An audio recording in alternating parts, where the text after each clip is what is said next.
एक बड़ी मशहूर कहावत है कि कैचेज विन मैचेस, लेकिन इस कहावत का पाकिस्तान क्रिकेट टीम के साथ कोई लेना देना नहीं है भाई साहब। जैसे एक सास का अपनी बहू के साथ तल्लुक होता है, बिल्कुल वैसा ही तल्लुक है पाकिस्तानी फील्डर्स का कैचेज के साथ। आपस में बिल्कुल भी नहीं बनती भाई साहब। हमारे प्लेयर्स ने कैचेज ड्रॉप कर करके मैचेस हारने की कसम खा रखी है। एमसीजी में होने वाले दूसरे टेस्ट में अच्छा वाला मैच इस वक्त तक हम जीत चुके होते और जीत का जश्न मना रहे होते। तारीख बदल चुकी होती कि पाकिस्तान ने आज तक ऑस्ट्रेलिया को टेस्ट मैच नहीं हराया, लेकिन अब्दुल्ला शफीक के वो 2 ड्रॉप कैचेज भारी पड़ गए हैं भाई साहब। उठा ले। कल जब कैचेस ड्रॉप हुए तो अब्दुल्ला भाई कह रहे थे कि it's part of the game. तो भाई साहब विकेट पर आकर स्कोर करना भी तो पार्ट ऑफ द गेम है। कैचेस ड्रॉप करने पर जितना स्कोर पड़ा है, अगर उससे आधा भी आप बल्ले से कर देते तो शायद ही हालात बदल चुके होते। एक दफा फिर ऑस्ट्रेलिया में सीरीज हराने का सपना सपना ही रहेगा भाई साहब, बल्कि टूट गया। अब्दुल्ला शफीक ने इस सपने के टोटे टोटे कर दिए हैं। चौथे दिन का आगाज तो बड़ा अच्छा हुआ। पाकिस्तानी बॉलर्स ने ऑस्ट्रेलियंस को ज्यादा देर खेलने ही नहीं दिया। तीसरा दिन जब खत्म हुआ तो ऑस्ट्रेलिया को 2-4-1 की लीड्स थी और आज तकरीबन पाकिस्तान को टोटल टारगेट मिला था 317 का। और इस टारगेट को चेस करने के लिए पाकिस्तान के पास 5 सेशंस थे और देखने में तो ये टारगेट इतना कुछ ज्यादा नहीं था और है भी नहीं भाई साहब। ये आसानी से चेस हो जाता अगर हमारे ओपनर्स अच्छा स्टार्ट देते। अब्दुल्ला शफीक 4 और इमामुल हक 12 रन बनाकर चल बसे भाई साहब। इमामुल हक की तो समझ ही नहीं आ रही है इस सीरीज में इस बंदे की इतनी ही कंट्रीब्यूशन है जितनी इस दुनिया में क्रिकेट को फरोग देने के लिए मैसी ने कंट्रीब्यूट की है। मतलब बिल्कुल जीरो लोल कंट्रीब्यूशन है इस बंदे की। कुछ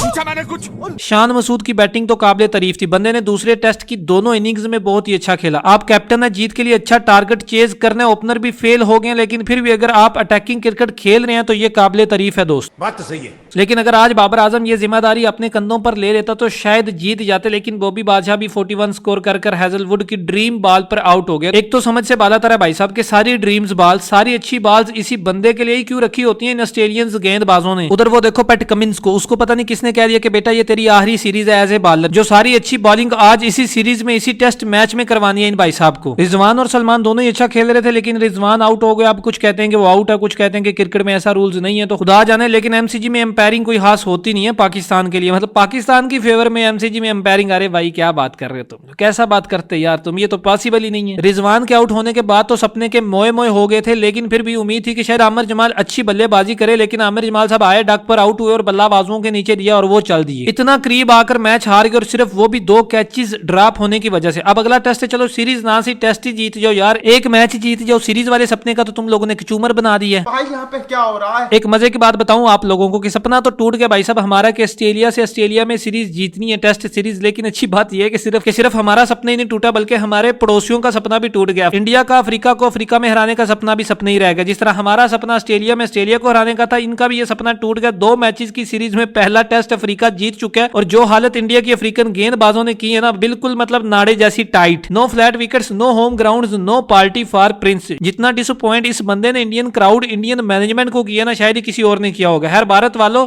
अरे ओ भारत वालों, एक बात तो बताओ, जब कोहली रिटायर हो गया तो फिर क्या बनेगा तुम लोगों का यार। वो हर मैच में तुम लोगों के लिए परफॉर्म करते हैं। हाँ, रिजल्ट्स कभी तुम्हारे हक में जाते हैं, कभी तुम्हारे हक में नहीं जाते, लेकिन परफॉर्म तो वो बंदा करता है। तो उसकी रिटायरमेंट के बाद भी अगर तुम क्रिकेट को सपोर्ट करोगे तो भैया पागल हो जाओगे। कोहली का तो नहीं पता कि कब रिटायर होगा, लेकिन हमारी वीडियो यहीं पे खत्म हो रही है और वीडियो को लाइक करना है। वीडियो को लाइक करने के बाद चैनल को सब्सक्राइब करना है। कल एक नई वीडियो के साथ हाजिर होंगे जिसमें हम बात करेंगे अफगानी प्लेयर्स के बारे में। वो बताया था ना कि धोबी का कुत्ता ना घर का ना घाट का, तो उसके बारे में बात करेंगे। तो मिलते हैं अगली वीडियो में। Love you all.